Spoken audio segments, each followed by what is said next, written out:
Hey, before we get started, I wanted to take a second and tell you about some things that are going to be coming up for the Lux Media family at large. It has always been a part of the timeline where advertising comes into play. I can assure you of two things. One, I'm not going to be trying to sell you dumb shit. Any product that I mention or whatever the fuck the case is, I've tried it. I can attest to it being good. Number two, it's an advertisement. I know I'll do my best to try to be humorous in some way or try to make it entertaining however I can.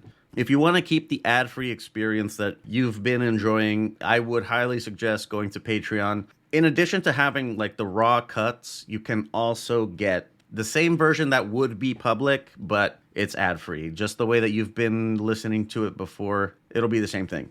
Just want to make sure that you're aware. This is what's coming. Thank you for listening. Let's get to it. The B-side in boxing. B-side shit. B-side. B-side. And the B-side. You got a B-side. The B-side. B-side. B-side. B-side. That B-side thing. This is the B-Sides Boxing Podcast.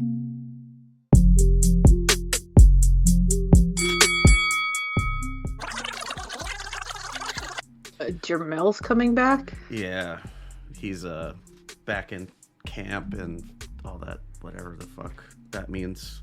I think we have enough to be getting along with. Yeah, there's just really nothing happening. When's No. the next big fight? The 21st? I think the 24th, in a way, Sam Goodman. Opataya fights, right? Yeah, that's kind of this big, week. I guess. That's Yes. this week. Yes. Ah. All right, let me start the fucking timer, because I never start it. We are being professional this year, Mhm. Leo. Yeah, that's my fun resolution, is to be professional. Mm-hmm. I like that professional is the fun one and not the serious one.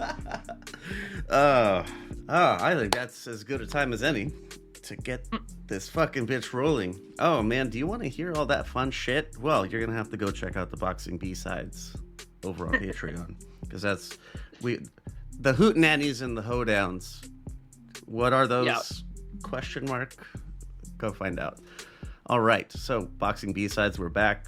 It's 2025, and we're starting off like on a fucking flop. Holy shit, it's gonna be dry for a little bit, but we're gonna try our best to make this entertaining. Shanat, are you ready? Are you ready to dive into this like pool of muck that is Yes. the nothingness on the schedule? To stretch it out, I have taken notes. Excellent.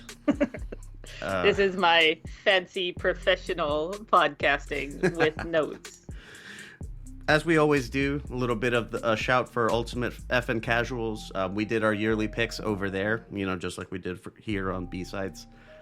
There's a lot of interesting ones. I tried to break out of the mold and not just pick UFC stuff. I can't remember them off the top of my head. Yeah, I listened to it, and there was a lot of people I'd never heard of. So everybody can go over there and tell you how niche your picks are. Yeah, hipster picks. But yeah, it was fun. It was still fun just to chat. The last two, Fight and Fighter, I saved those just because MMA is starting off fast. So they already have cards coming up this week. Higher profile I'm cards. jealous. Anyway. Yeah. So the Fight and Fighter are going to be coming out this week. So into some news. AJ talking about he wants to fight Tyson Fury now. Obviously, we're going to be talking about Tyson Fury in a moment and the rematch with Usyk, but he said he wants to fight Fury and rematch Dubois. I don't know how I feel about him. Fury, sure, but I don't know. I feel like Dubois is riding like a big wave of momentum, and I think that could carry him through to another win. Yeah, I still want to see AJ Fury. I know a lot of people are like, what's the point now? Neither one of them have a belt, yada, yada, yada. I still want to see it. But yeah, I don't care about them not having belts. I think it'll still be, we should have saw it years ago, and neither of them is as good as they were, but I'm interested to see who is more beaten by their losses. Yeah, it'll be like with Fury, he can say at least that he's only lost to Usyk, who is, the elite heavyweight of the generation. Whereas AJ has the losses to Andy Ruiz and Dubois as well.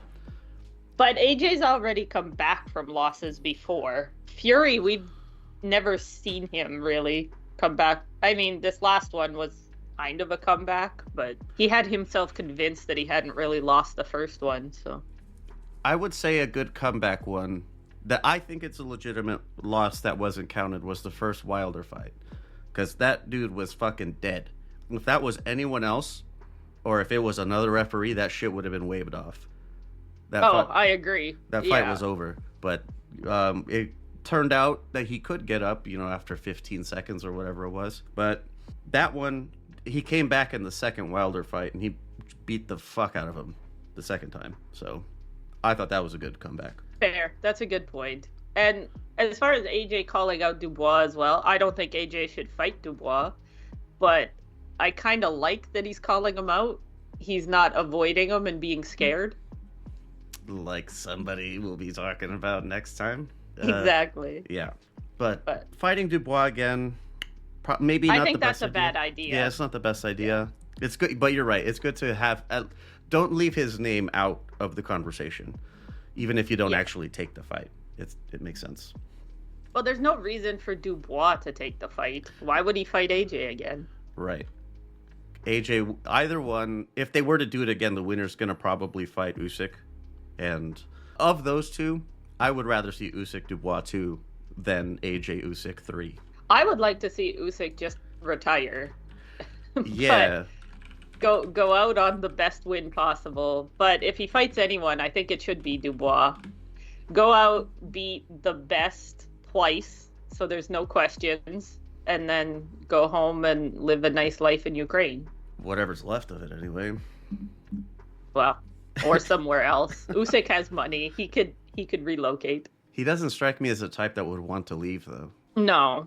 Like the Klitschko brothers are still out there. Yeah. Well, Usyk's actually from Crimea, isn't he? I think he is from eastern Ukraine, if not Crimea. So he probably has to relocate even if he stays in Ukraine. Yep. It's unfortunate. I wonder, based on what we know, how Deontay Wilder's career played out, he's made his retirement official for whatever that counts. But I'm curious. Isaac brought up kind of a good point that whatever his faults, many as they are, Wilder's power is unquestionably like one touch, like lightning. Dude puts you out if he touches you. Is that a problem for Usyk? Because he can be hit. I mean, it's a problem for anyone, isn't it? Yeah, it's just like Usyk is... When he fought Gassiev in the Super Series, Gassiev was coming in with that similar aura of the one-touch power, even though it wasn't really one touch, but still. And he played it really smart. So, I don't know. Usyk has, I think, the highest IQ, boxing IQ, bar very few. Top 3 of the generation. I think Usyk could avoid the big straight right, I think. I mean, shit happens, but I would bet on Usyk every time. Absolutely. But that's enough heavyweight talk for the moment. Another one coming up, the David versus David on the 1st. We'll get into more depth, but just a rundown of the card really quick. We'll run up, I guess, from the bottom up. Jesus Ramos versus Jason Rosario. That dude just keeps failing upward. What the hell? Yeah. Isaac for him, I guess. Yeah, congrats. Thank you. Thanks, Al Heyman, for keeping these guys working. But Isaac Cruz versus Angel Fierro. I'm not too high on Fierro, but Isaac Cruz. Cruz needs a win, though. Yeah, he needs a good comeback, and Angel's a good comeback, so not terrible. Brandon Figueroa versus Stephen Fulton rematch. This one's at featherweight. We were talking about this one in Discord, I think, yesterday, and a lot of people... Bally brought up an interesting point in that the people who are saying that Fulton is washed or was washed at any point are the people that are arguing against Fulton being washed, if that makes sense. Like, they're setting up their own straw man. And I think it's the straw man is people trying to discredit Fulton as kind of like a way to disparage Inoue, I think that's what the intention is. But that's ridiculous. Completely ridiculous. I don't know where the fuck you get that idea. Yeah, that happens with Inoue opponents, though. They were great, and they're going to be the ones to do it until they don't. And then, well, he was never that good anyways. Inoue needs to fight some real competition. Boo these people. To say Stephen Fulton was never great or wasn't that good is fucking ridiculous. The guy was cleaning up 122 at the time, leading into the Inoue fight. He had beaten Brendan Figueroa at Figueroa's game. Like, he was in the pocket the majority of the time.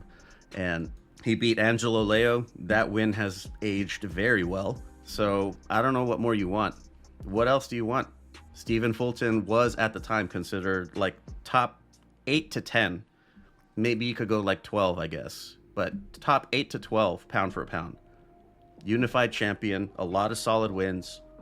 Goes on to fight Inoue and gets his shit fucking cooked. It's not Inoue's fault. Maybe Fulton should have tried better. I was riding with Fulton on that one. I don't deny it. But yeah, a bunch of people were. Yeah. That was, to me, that was the lesson like that I should have learned a long time ago. But Fulton, that to me was like, fuck yeah. The Inoue is this is a generational great right now that we're watching live. So enjoy it. Enjoy it while you can. It's awesome. It is. It's a beautiful. It's even better in person. Oh, it is. The one that I got to see, the dude, I think he's like a Dominican or Puerto Rican. He's Caribbean, and he just stunk it out, survival mode the whole time, and everyone was booing him. Inoue, like in the little post fight, was like, I'm sorry, I was trying my best, but he didn't want to engage. Yeah, nobody was upset. Not with him, anyway. And David versus David, Benavidez, Morel, hashtag not my monster. Yeah. We're going to have to do roles for this one. Do you think this is like a house divided between these two? I really like both of them. See, I have no strong feelings about David Morel at all. I feel like everybody is really, really invested in this fight except me. But they're big guys, so I never get that invested. But I want David Benavidez to just knock him out because everybody's been making fun of how fat he is. Oh, yeah, they have been. They're being so mean to Benavidez. Like, dude doesn't look very fit. I will give them that, but still, you don't need to make fun of his belly. He was a chubby kid, became really overweight, and he worked it off. Like, what the fuck do you expect? He does not look like an elite level boxer now. Okay. So that's or what's the stupid saying online? Peak male fitness. Oh yeah, peak male form or whatever. Yeah, you're right. Yeah. You may not like it, but this is what it looks like. Exactly. I think that's gonna be Benavidez. If we do roles in Discord, I'm riding with Benavidez. Yeah, I can't. Benavidez, he's from the hood. My hood, specifically. I can't ride against him. I can't. Finiqueros, he likes to call us. It's like a mix of cowboys and Phoenix. It's great. Morel, though. To me, I think he's dark horse kind of figure. A little underrated, maybe. Overrated by the people who know him, but underrated by the fandom at large. If that makes sense. I would be the fandom at large. Man, that's on the 1st. That's going to be in Vegas. I should try to go to that. I was just going to say you should get a ticket. I should try, yeah. The undisputed light heavyweight rematch on the 22nd. Bivol versus Beterbiev. We'll give that one a lot more depth another time, but I don't know. I'm feeling Bivol wins it again, and it's probably going to be a wider decision. Yeah, Bivol won the first one. He's not going to change anything. Yeah. Someone's coming up really soon. Naoya Inoue, the aforementioned, versus Sam Goodman. Poor young fellow out of Australia being sent to slaughter. Again. Rest in peace. We hardly knew you. And Diego Pacheco is back on the 25th. So that's fun. Yeah, I like Pacheco. Me too. I'm excited to see him. Yeah, I'm excited to see him keep building up. Steven Nelson, is this who I think it is? Because if I'm not mistaken, Yep, this is the guy at the Bud Madrimov card. This is a guy who came out in like Tupac cosplay. It was really weird. He was wearing his trunks. The design on his trunks made it look like he was sagging pants. Oh, I do remember this. That drove me nuts. I hated it. It was really bothering me. I absolutely, yeah, it looked like his underwear was above his pants. Yep. He's sagging to show his red underwear because Tupac was blood affiliated. But whatever. Steven Nelson. It's not a bad test for Pacheco. This is like I think they're progressing him nicely. Yeah, I always forget how young Pacheco is. Yeah. He seems older to me because he's what? 23. 23? Yep. Because I'm always like, why isn't he fighting, better people? But then I'm like, oh yeah, because he's a child. Pretty much. Yeah. Moving. Andy Cruz is on that card too. Is he? Oh, the Pacheco one? Yeah. Oh, cool. Good to see Andy's back. Fucking finally. Wait, finally? That was August. It's not that long ago. Never mind. I was like, I don't know about finally. Yeah. But... So soon, I should say.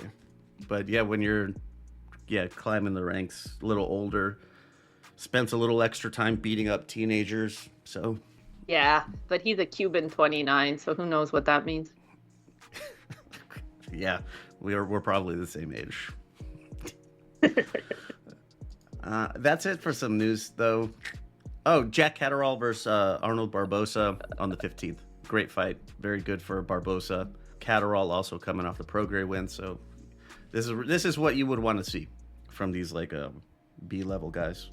Catterall is one of those people I cannot make myself care about. Like I Alexis just Rocha? Yeah. I just don't give a shit. I don't either, but if I had to pick, I'm going with Barbosa. Fair enough. But whatever. Review time. There's a grand total of one card to talk about. And that's the Usyk Fury rematch that was on December 21st. Boy, oh boy. Just some stuff. We're going to work our way from the bottom up as usual. Johnny Fisher, split decision ? Over David Allen. We were talking about this one on the yearly picks, where like, that was bullshit, number one. Number two, Yeah. You robbed my man David Allen, the Rhino, out of being comeback of the year, motherfucker. They really did. That was not even close. No, it wasn't. I do not understand how. Well, I understand how. It's a robbery, but you can't legitimately score that for Johnny Fisher. No, There's I don't no know how way you could do that. You can't. Nobody could ever give me a scorecard that convinced me that Johnny Fisher won that. I can only hope that he gets mopped up soon. Because go back to eating fucking Chinese takeaways, buddy, with your dad. With the controversy, they could have a rematch and have that headline one of those free DAZN cards. True. Somewhere in England. People would go watch it. I'd watch it. I would too, of course. Justice for the Rhino. Yeah. Andrei Nowitzki over Edgar Ramirez. Okay, congrats. Moses Itoma, TKO1, Dempsey McKean. I picked Moses Itoma was my honorable mention for KO because very young guy, prospect coming up and fucking sparks this dude. And it was nasty. And it was fast. Yeah. Like, yeah, I know they need to be a little careful with Itoma, but they need to step him up, I think. Johnny Fisher. Oh, that's just... Johnny Fisher's coming off nice. a big win over the rugged veteran David Allen, so he should be able to make easy work of it. Totally. Who would you actually put Itoma against, though? Good question. Let me go to the trusty. Not yet, but a fight I would like to see in the future, and I think it goes poorly for my guy, but I would like to see Richard Torres in the future. That's actually good. That's a good matchup. Justice Hooney, who we'll be talking about in a moment, is a good one. Perhaps he could send Kubrat Pulev into retirement. Pulev needs to just go away. And I think Itama's the one to do it. Maybe. Dillian White is making his comeback and that could be halted early. Please, Atama, you've been called to service. F.A. Dillian Ajagba. White might be the nosedive of the year. What's the opposite of a comeback? Yeah, it's like a fall from grace. Yeah. Nosedive is a good way to put it. F.A. Ajagba is a good one. Yeah. Otto You don't Wally. think that's too much of a step up? No. Ajagba, whatever air of power or invincibility he had, it's long since dissipated. I think Atama could... It would be a good matchup, I'll say. Not a wash. Fabio Wardley. Fair. Maybe the guy that Wardley just beat. Fraser something Fraser or other? Clark? Yeah, Fraser Clark. That's right. I don't know. Wardley's looking good right now. That would be a very big step up from Dempsey McKean. I called him Mick Aussie because I couldn't remember his name. Joe Joyce. I think That might be too much. I don't know. Yeah, I think that. I know Joyce has been looking really bad, but he's still dangerous. Frank Sanchez. Maybe. I could see that one. Moving up, Lee McGregor, UD over Isaac Lowe. Congrats. I don't remember a whole lot about it. This was a fun fight. It wasn't the highest class boxing, but it was fun. Daniel Lapine, UD over Dylan Collin. This is even less memorable. I forgot this even happened. Yeah, I don't remember anything about this. Is Daniel Lapine the Ukrainian? Yes. It was boring. He was way better than the other guy. I have to add boxer to his name so I can see his face. I got some Orthodox rabbi. This is the tall, skinny Ukrainian kid. Yeah, he didn't try to end the fight at all. It seemed like he could have. He just needed to step on the gas and just didn't. Didn't want to? And that annoys the fuck out of me. Yeah. I hate when people just kind of coast to a decision.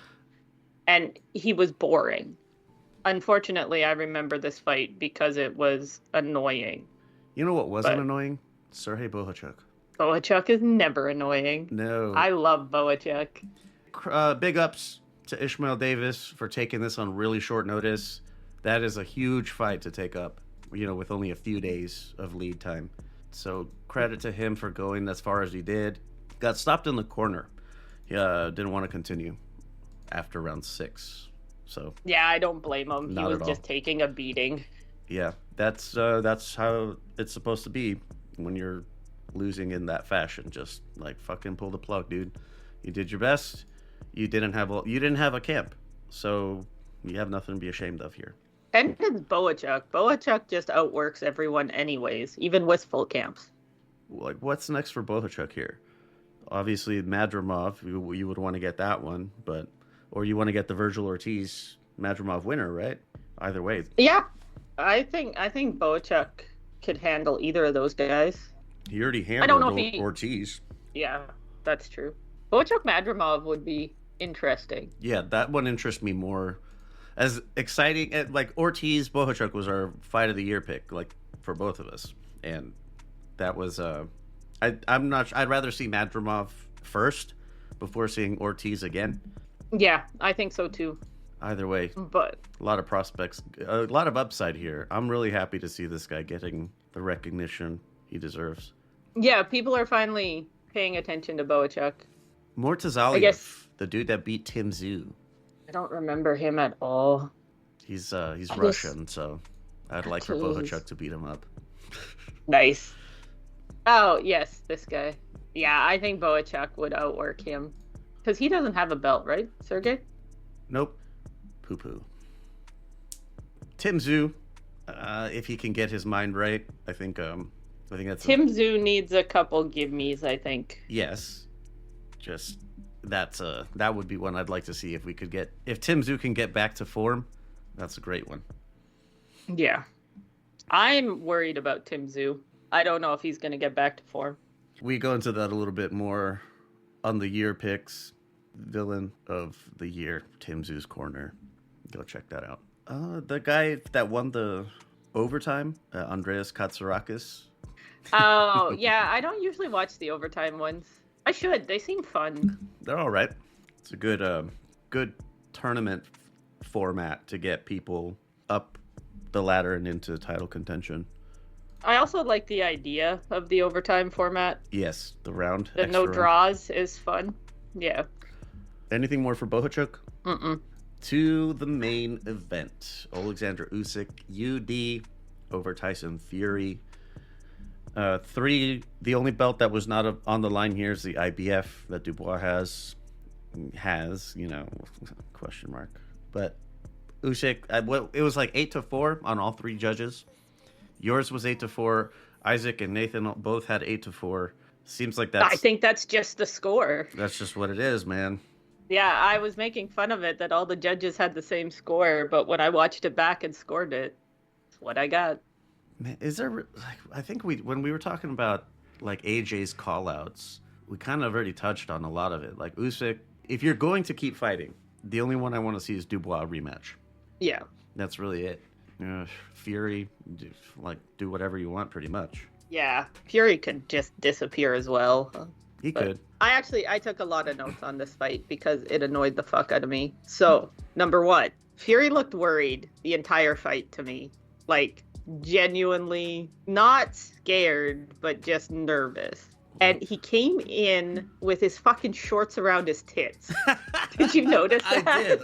Yeah, they were like way up, like old man style. Like, Fury was doing everything in his power to cheat without cheating. Everything's a low blow that's on the body with your shorts that high. What the fuck? I mean, the ref tried to do anything from here, but I swear to God, the belt was actually the whole belt was above his navel. It was. It's really weird. Let's see. Usyk, I thought, was focusing on the body in the early rounds, which didn't really surprise me, but was, I think, different than in the last fight.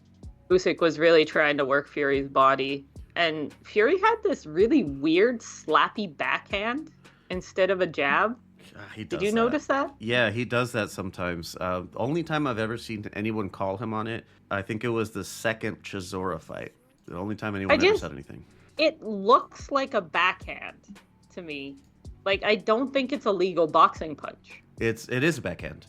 That's what he does. It's so strange. And, I mean, Usyk dealt with it fine, but it was annoying the hell out of me when I was watching closely. So he's doing backhands. He's got his shorts around his tits, trying to clench. Usyk was doing a really good job of blocking the clench the whole time. Yeah. I think Usyk said he did some judo.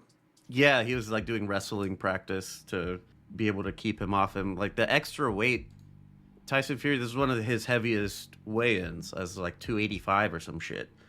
So that's a big person to try to keep off of you. That was going to be the plan. I knew it. He was going to try to lay on him to tire him out. Yeah, and I think everybody expected that, but I didn't expect Usyk to be so good at avoiding it. He was doing this, like, he wasn't straight arming him, but he was getting his elbow in between so he could push off him and keep him from, like, actually wrapping him up. Yeah, you make it like the point of your elbow is the pressure point that digs into them so that they don't want to keep putting weight on it. So you put all the focus of their weight onto the point. Yeah, I knew everybody knew Fury was going to try and do that, and I think Usyk planned for it and trained for it very well. And I think anybody who's fighting one of those clinching, like people known for clinching, should watch this fight and what Usyk does. Like, whoever's fighting Hitchinson next needs to watch this fight. Yeah. And Usyk must just be strong as fuck, because he was pushing Fury around a bit as well. Especially later in the fight when Fury was getting tired, Usyk was pushing him back. And I also noticed when Fury did get a clinch in, Usyk was doing the shoulder thing, like a headbutt, but with your shoulder under their chin and like hitting them. Yeah. Yeah. The shoulder shove. It's good. I was really impressed with Usyk. I mean, I knew I was going to be, but just in general, I was really impressed with Usyk. And it not like the first fight, but Fury was wobbled a couple times. Whether he admits it or not. I wrote down he was a little unsteady in the 6th round and the 11th round. Yeah, he did hold up a little better than he did the first time. Like, practically fell out of the ring, almost busted the ropes, I think, when he fell into it. That first time, yeah. Anyways, that was pretty much all I had to talk about. But I was super impressed with Usyk in the clinch, or avoiding the clinch, I guess is how I should put it. Because the boxing part of boxing, Usyk is just better. So it was the not so boxy parts of boxing that I was worried about in the rematch. That and just the judges. I'm a little surprised that Turkey didn't pay off the judges to make it. Oh, to get the third? Yeah, to make it a trilogy. I'm glad he didn't. And I think the scorecards were correct, but I'm just a little surprised. Yeah, when I was watching it, and even when I watched it back, the way I was thinking about it was, I'm trying to look for ways that, how can I spin this for Fury? If you were trying to pay off someone to give a result that you want, and that was going to be how they set it up to do the third, just because it's a money spinner. Yeah, I'm glad they didn't. I don't think we need a third. I think Usyk showed he was just better. Yeah. Same with the AJ fight. I don't need a third. He's just better than you, dog. Yeah. It's not his fault. I am interested in the Dubois rematch because Dubois has been looking better. Yes. So. Considerably. Yeah, so if Usyk doesn't retire undisputed, and it doesn't sound like he wants to, the Dubois fight's the only fight to make. I would not be interested in any other fight. Yeah, nothing else is interesting to me either. Man, oh man. That's it. Oh, previews. What am I thinking about? Jokes. Do you have anything more for Usyk? No, I think I covered it. He's just so fucking good. Yeah. Like, that sums it up. Usyk is just so fucking good.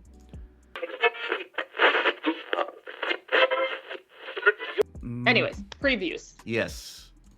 The one major one this week, January 8th, that is a Wednesday, starting at 01 on the West Coast. And it's probably like prime time for you. Yeah, I think that's probably about 6 p.m. Motherfucking Matchroom is in the building. There's a whole lot of shit on here. I don't see Tonga on here, and that bothers me.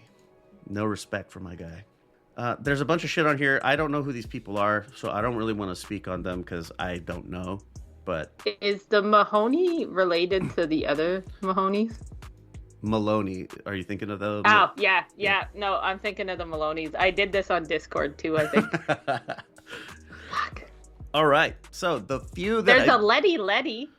Did you notice him? There you go. That's Letty. Anyone with fun names, you're gonna get some shine. Moving into the parts, like the main stuff. Terra Moana, apparently that's like his only name, is Terra Moana, but for the purposes of like legal distinction, he's Terra Moana. Yeah, whatever. Nice. But he just fought not too long ago. I like this opponent, Osasu Otobo. I don't know who this guy is, honestly. 11-1-1, not bad. Terra Moana never fought outside Germany. Terra Moana just fought on the 14th. That is a quick fucking turnaround. But he got a first round knockout. He spent more time doing the haka than he did fighting. Excellent. Yeah, so for that reason, this dude goes on like the permanent watch list. I'm gonna keep tabs on him, just because it's fun. That type of stuff is fun for me. Yes.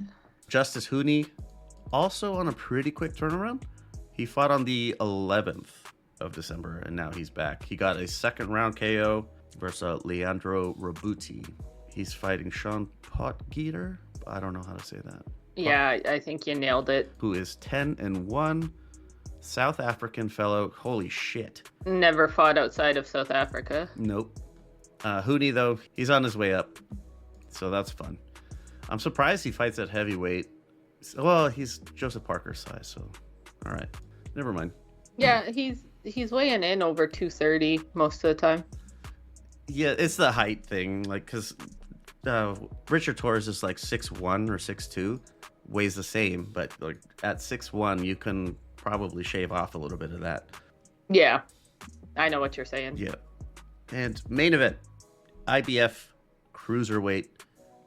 Wait a second. Justice Hooney, Sean Potgieter, IBF Pan Pacific heavyweight. That's cool. There's a lot of these on this entire card.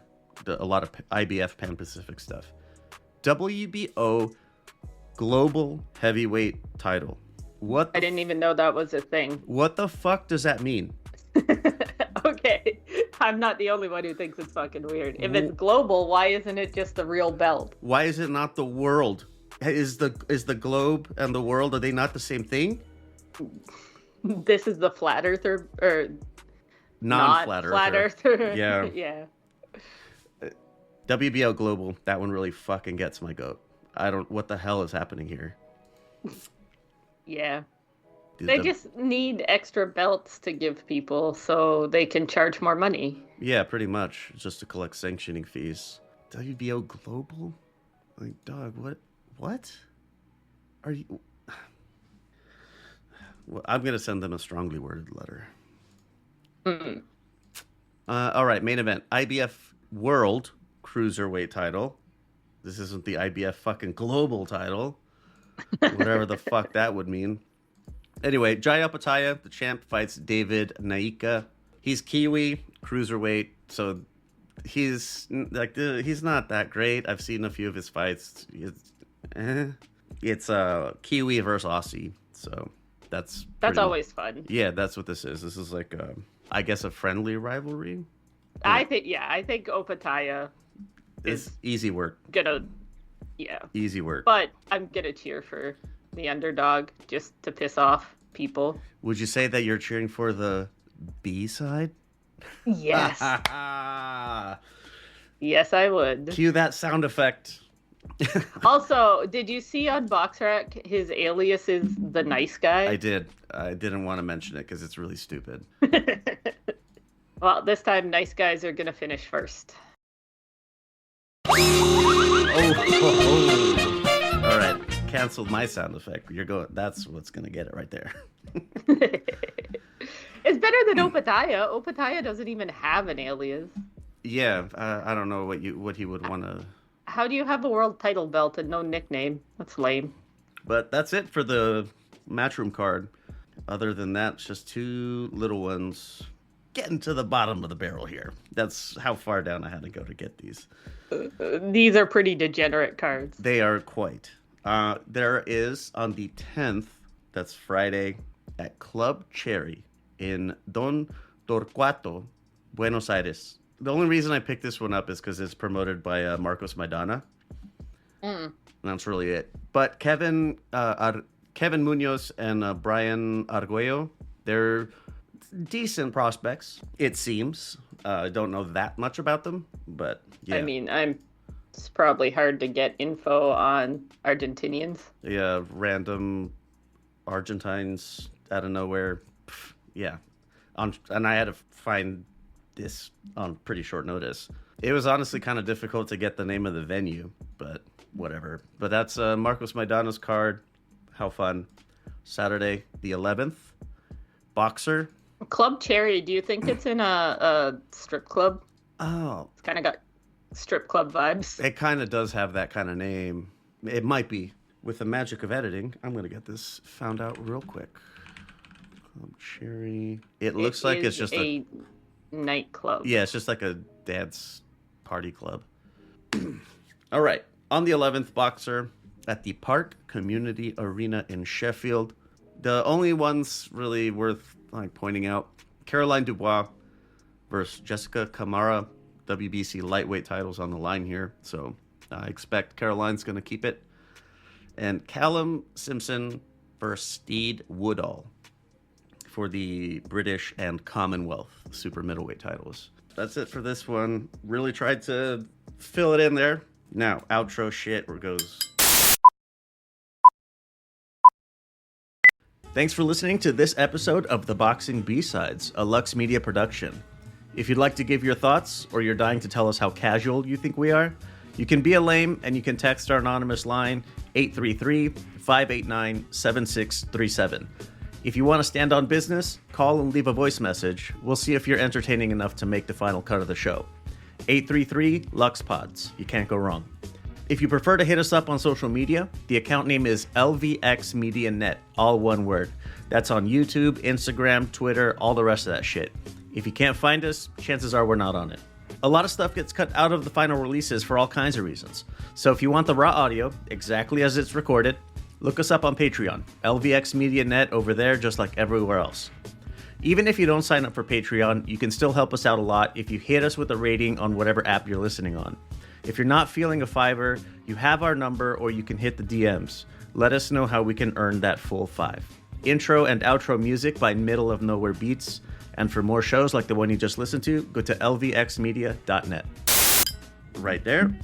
And heading into Steed Weekend. Club Cherry parties with Steed. Oh, What that parting is words? a terrible sentence. It is. Real. I know. That's awful. What are my parting words this week? I really miss Drip, is my parting words.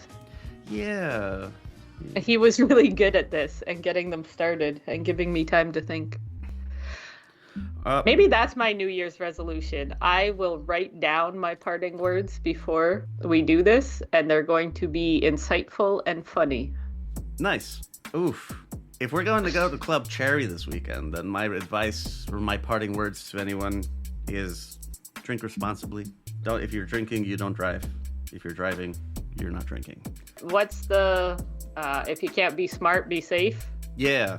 I think that's what my dad told me every weekend when I left the house. The one I got from like my platoon sergeant was, there's a right way to do the wrong thing. Fair enough. Let me throw in some other platoon sergeant gems here. Don't marry a stripper. No, she doesn't actually like you. Oh, that's it for this one. We will see you on the other side.